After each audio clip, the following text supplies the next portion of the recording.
The winter wind shrieked through the broken panes of their crumbling shack, like a ghost that never left. Snow had started falling before dawn, coating the tin roof with a white that looked too pure for the kind of pain that lived beneath it. Haroun rubbed his calloused palms together, not to warm himself, that was a lost cause, but to quiet the trembling that had taken over his fingers. It wasn't the cold, it was the weight of what he was about to do. His daughter, Amira, sat on the floor, stitching together strips of worn cloth into something that resembled a scarf. She was only 16, but her eyes had aged far past her years. In them lived hunger, resilience, and a quiet kind of sadness. The kind born from watching your father come home empty-handed day after day. "Put on your shawl," Haroun said gently, clearing his throat. "We're going to the market." She looked up, her fingers freezing mid-stitch. "Do we have anything to sell?" He forced a smile. "Yes, we do." She didn't ask what. That was Amira, obedient, trusting. Always trusting. The market square was a cacophony of voices, mostly complaints about the price of onions and whispers of bread lines stretching past dawn. Haroun stood near the edge, his hand trembling around Amira's wrist as they waited. He looked at faces, merchants, tired mothers, men with coins in their pockets and greed in their eyes, and hated them all for what they had that he didn't. When the rich man arrived, cloaked in wool, with a silver cane and a shadow that moved faster than his steps, Haroun stepped forward. "Sir," he said, barely above a whisper, "a moment of your time." The man turned, his eyes cold but curious. Haroun didn't know his name, only that he came from the estate beyond the river and had more money than sense. "What is it?" the man asked. I need to sell something." Haroun's voice cracked. "Someone." The man's gaze dropped to Amira. Her eyes didn't flinch. She stared back, not with rebellion, but with quiet understanding, like she'd always known her father would one day have to choose between feeding her and keeping her. "I see," the man said simply. "How much?" Haroun nearly choked. "How do you price the person you love most in the world? How do you value the child you raised? On songs and soup made of boiled bones?" "Enough for her to eat," Haroun whispered, "and to live." The man nodded. "Come." And just like that, Amira left her father's side, her thin figure swallowed by the rich man's coat as they walked away together. Haroun didn't cry. Not then, not until nightfall, when he returned to the shack and found her scarf still lying on the floor, half-finished. What he didn't know was this. The rich man had not bought Amira to use her, exploit her, or erase her past. He had seen something in her eyes that reminded him of his late wife, fierce kindness, fragile strength, and he had a son, Yusuf, who had turned bitter since his mother's death. "You will live in my house," the man said to Amira that evening, "and tomorrow you will meet my son.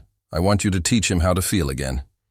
Amira said nothing, but in the days that followed, as she walked through the marble halls of a life she never asked for, her silence became a kind of power. And slowly, something in Yusuf began to stir. The house was too quiet for its size. Every echo of Amira's footsteps seemed to bounce back with questions. "Why are you here? Who are you to deserve these walls? What did your father give up for this silence?" She hadn't spoken a word in 3 days. The servants didn't speak unless spoken to, and the rich man, Mr. Khalil, was rarely seen after dinner. He watched her closely but not cruelly. His gaze wasn't heavy like the men from the village. It was something else, cautious, hopeful, like he was waiting for her to bloom into someone even she didn't yet know. On the 4th morning, as frost clung to the windows and a pale sun fought its way through the curtains, she was summoned. "Mr. Yusuf will see you now," the butler said. She followed him through a long hallway until he stopped before a door she hadn't seen opened once. Inside, the air was thick and the curtains were drawn tight. Yusuf sat near the window, a book in his lap, but he wasn't reading. He was watching the snow. He didn't turn when she entered. "You don't look like a girl who belongs to anyone," he said flatly. She stayed silent. "They told me you were bought," he continued, voice void of curiosity. "Is that true?" "Yes," she replied finally. Her voice sounded like it had been dug out from somewhere deep. He turned then, slowly, and looked at her. Not her face, her eyes. "My father buys things when he doesn't know how to." "Fix people," he said. "Did he tell you why he brought you here?" "No." "Did your father cry when he gave you away?" "No." "Then he's either very strong," Yusuf paused, "or he was already broken." Something twisted in Amira's chest. She wanted to defend Harun, scream that he was the best man she'd ever known. But the truth was, she didn't know why her father had looked so calm that day. She'd been too numb to ask. Yusuf stood and walked toward her, every step deliberate. "Did your father sell you to survive, or to save you from something he couldn't protect you from?" The words hit harder than any slap. Her mouth opened, but no sound came out. Instead, her body gave the answer, shoulders collapsing inward, fists tightening at her sides. "I don't know," she whispered. "Then I suppose we're the same," Yusuf said, turning back toward the window. "My mother died when I was 11. She told me to be good, but no one told me how." He said no more, and she was dismissed. But the silence between them now carried something different. Not absence, not disdain, recognition. In the days that followed, Amira returned to his room, again and again. Sometimes they talked, sometimes they didn't. But each time, a layer peeled away from both of them. Carefully, painfully. She learned that Yusuf painted in secret. He learned that Amira used to sing when she was little, before hunger made her quiet. One evening, while passing a hallway, Amira overheard a conversation that made her stop cold. "She's stronger than you think," Khalil was saying. "She's not for sale," Yusuf replied. "She's not a project. She's a person." Khalil sighed. "She's more than that. She's the reason I haven't buried myself with your mother." A heavy pause. "I didn't buy her," Khalil added. "I offered her father help months ago. He refused. Said he'd rather his daughter become someone's blessing than his burden. That was the deal." Amira's breath caught in her throat. That wasn't a sale. That was a sacrifice. Her father hadn't given her away in shame. He had offered her freedom disguised as surrender. The truth shattered everything she'd clung to. And yet, it set something inside her free. Amira stood outside Khalil's study, her hands trembling, heart thudding against her ribs like it wanted out of her chest. She had heard everything. The truth wasn't something she could carry quietly anymore. Not now, not when it unraveled. The very guilt she'd been suffocating under since the day her father let go of her hand at the market. She knocked once. A soft, hesitant sound. The door opened before the echo faded. Khalil looked up from a ledger. "Amira," he said, voice calm, unreadable. "Come in." She stepped forward slowly, like a guest in her own life. "You lied to me," she said. Not accusing, just naming the wound. "I never promised the truth up front," Khalil replied, gently. "Only safety." Her chin trembled. "You said you bought me, but you didn't. My father wasn't selling me. He was giving me a life." Khalil nodded. "Yes, and not just for you. For him, too." Amira frowned. "What do you mean?" He pushed the ledger aside, folded his hands.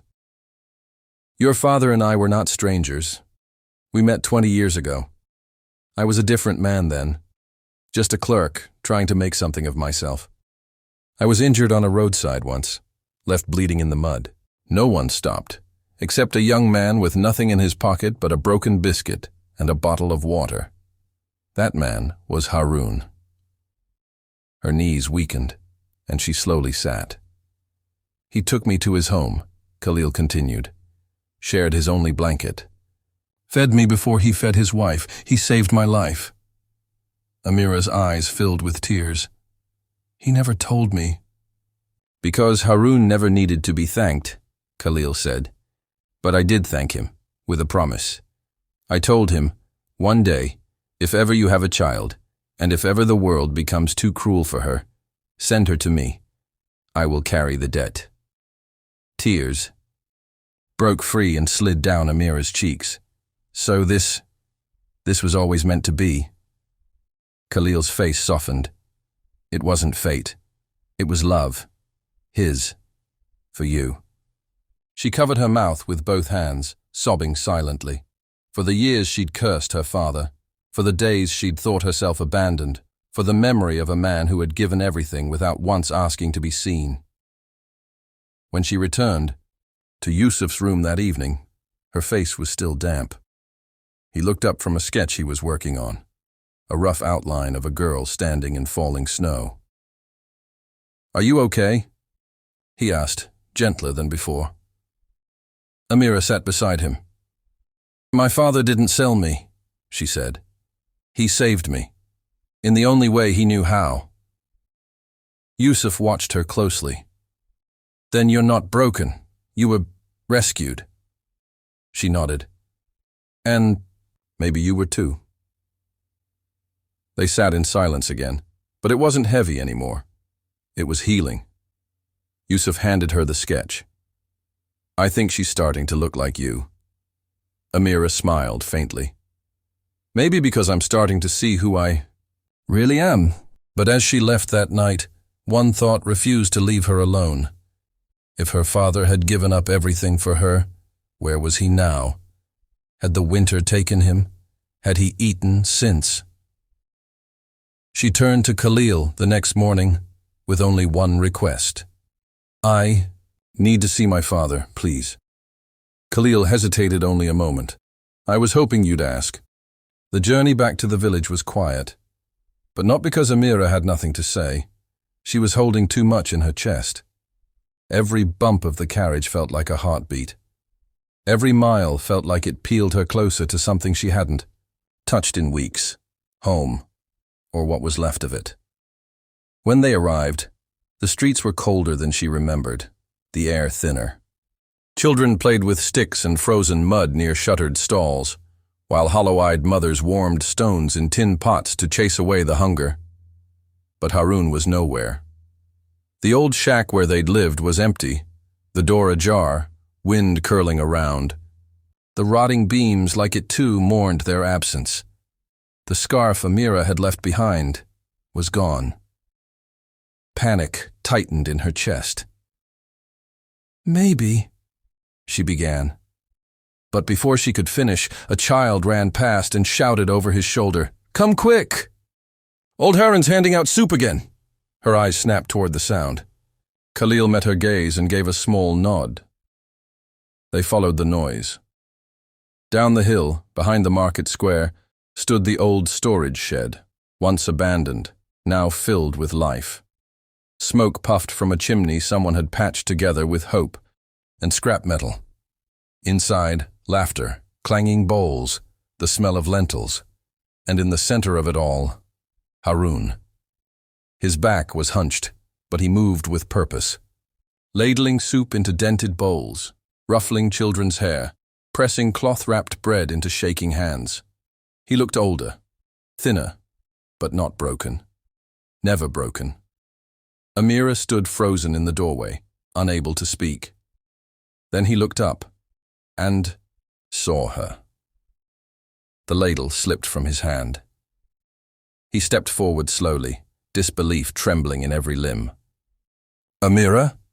She ran to him. They collapsed into each other's arms, the cold air warming instantly with the heat of their embrace. For a long time, Neither said anything. They just wept. Into shoulders, against foreheads, into the weeks. Of silence that had screamed louder than words ever could. "I thought," she whispered. "I thought I'd never see you again. I never stopped praying," Harun choked out. "Not for you to return, but for you to be safe. For you to have a life." She pulled back and looked around. "But how? All this? You gave everything away." He smiled. That same worn, quiet smile she remembered. "I did. But then something strange happened. People began showing up at my door, not asking for food, bringing it. A woman brought sacks of grain. A boy brought matches. One man left. A cow in the yard. Why? Because they saw what I'd done, and it reminded them of what they could do." She stared, stunned. "So, you're not starving?" "No, my daughter," Harun said, tears returning. "For the first time in my life, I am full." Khalil stepped into the shed quietly behind them, watching from a distance. Harun nodded at him. "I didn't give you away," Harun said. "I gave you to someone who could water the seeds I planted. I knew you'd become someone I'd be proud of." Amira pressed her face into his shoulder and whispered, "And I'll never leave you again." Harun shook his head gently. "No, that's not what this was about. I didn't save you so you could stay with me. I saved you so you could soar." She looked back at Yusuf, who now stood at the door of the shed, watching, waiting. And in that moment, Amira understood what love really was. Not just sacrifice, but trust. Letting go so someone could become who they were meant to be. She spent the night with her father, sleeping beside the stove, wrapped in old blankets and the kind of peace you can't buy. But by morning, she knew her journey wasn't done. She had found her roots. Now she was ready to grow. The morning was soft with snow, yet inside the small village shelter, warmth bloomed like spring. Amira sat beside her father, his hand wrapped around hers like it had never let go. They'd barely slept. There was too much to say, and too many silences that said everything. Just as she prepared to leave with Yusuf and Khalil, Harun cleared his throat and reached under the cot. "I was waiting for the right time," he said, pulling out a bundle wrapped in faded blue cloth. "But there's never a right time for something like this. Only the right heart." He placed the bundle in Amira's lap. Inside was a folded letter, edges worn, the ink faded. Amira looked up at him, confused. "It's from your mother," Harun said softly. "She wrote it the night before she passed. I was too afraid to give it to you then, because I didn't want you to carry her sadness. But now, I think you're strong enough to carry her strength." Amira's fingers shook as she unfolded the paper. "My Amira, if you're reading this, it means I'm no longer there to hold your hair back when you cry, or stroke your head when you're afraid. But it also means something else, that you've survived, and my heart is at peace. My girl, life will not always be kind to women like us. The world will try to tell you that you are too soft, too poor, too small.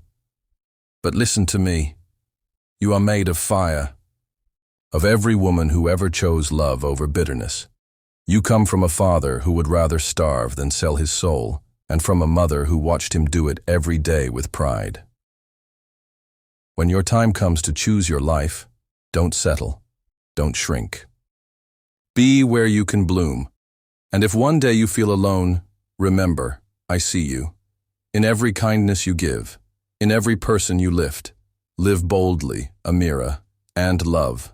Only when the man is brave enough to love all of you. Always. Mama." By the time she finished, Amira was sobbing into her palms. Harun gently wrapped his arms around her as Yusuf stood by the door, silently watching her break open. And finally, begin to heal. Later, as they rode back to the estate, Yusuf reached across the carriage and gently touched her hand. "What was in the letter?" he asked. She looked up, tear-streaked but radiant. Permission. He frowned. For what?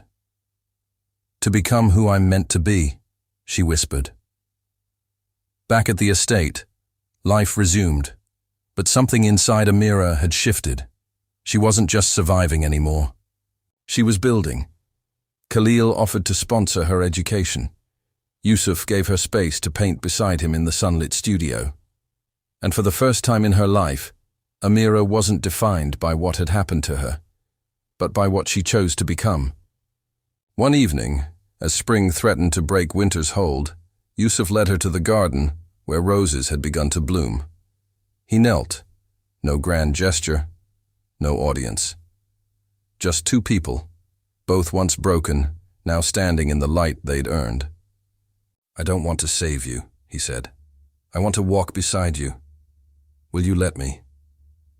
Amira smiled through fresh tears. I will. But only if you promise one thing. Anything. That you'll never call me someone who was bought. I was given. Out of love. He nodded. Then that's exactly how I'll love you back. They stood there, in a garden not built of wealth, but of wounds, forgiveness, and the kind of grace you only find when the world has forgotten you and you choose to rise anyway. The announcement came quietly at first. No grand party, no golden letters. Just a line in a local newspaper. Yusuf al-Rahman, heir to the al-Rahman estate, is engaged to Amira Harun, daughter of a village laborer. And that was enough. Enough to start the whispers. At the art gallery. She was a maid, wasn't she? At the dinner tables. A bought girl? How romantic, or scandalous. At the high-end boutiques where Yusuf's mother once walked proudly. She doesn't even belong here. Amira heard it all. But she didn't bend. Instead, she stood straighter.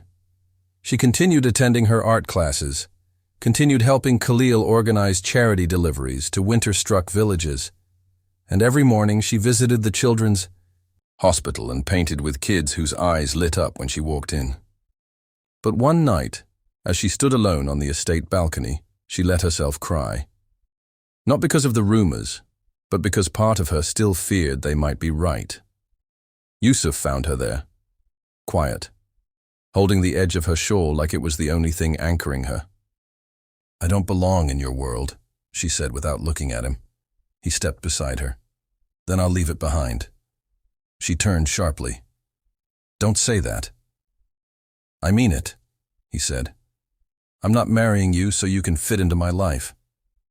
I'm marrying you so we can build one of our own. She stared at him, eyes raw. They don't understand. They never will. Then we'll stop trying to make them, Yusuf whispered. We'll show them instead. And they did. Their wedding wasn't in a palace. It was in the same village where Harun now ran the food shelter, decorated with paper flowers made by children and candles lit by those who once had nothing. Khalil stood beside Yusuf. Harun walked Amira down the aisle with pride in his eyes, and his late wife's letter folded in his coat. No designer gowns, no reporters, just people who mattered. And when Yusuf took Amira's hands under the canopy of winter stars, he said one thing that silenced every cruel voice the world had ever used against her. You are not where you come from. You are who you chose to become, and I choose all of you, again and again. The guests wept. And so did the wind. Epilogue. 1 year later, Amira stood beside Yusuf at the community school she helped build, funded not by wealth, but by paintings she sold, each one named after a child she had once met in the hospital. She wore simple clothes, her hair tied back, her smile warm and unshaken. A young girl ran to her and asked, "Miss Amira, were you really poor once?" She knelt and smiled gently. "Yes, but that's not what made me strong." "What did?" "My father's love," she said, placing a hand on the girl's shoulder. and the day I realized that being given away was the greatest gift I was ever handed. The girl beamed, not understanding all the words, but feeling them just the same. Yusuf came up behind them and took Amira's hand. Together, they walked into the school as snow began to fall, not cold anymore but soft like a blessing.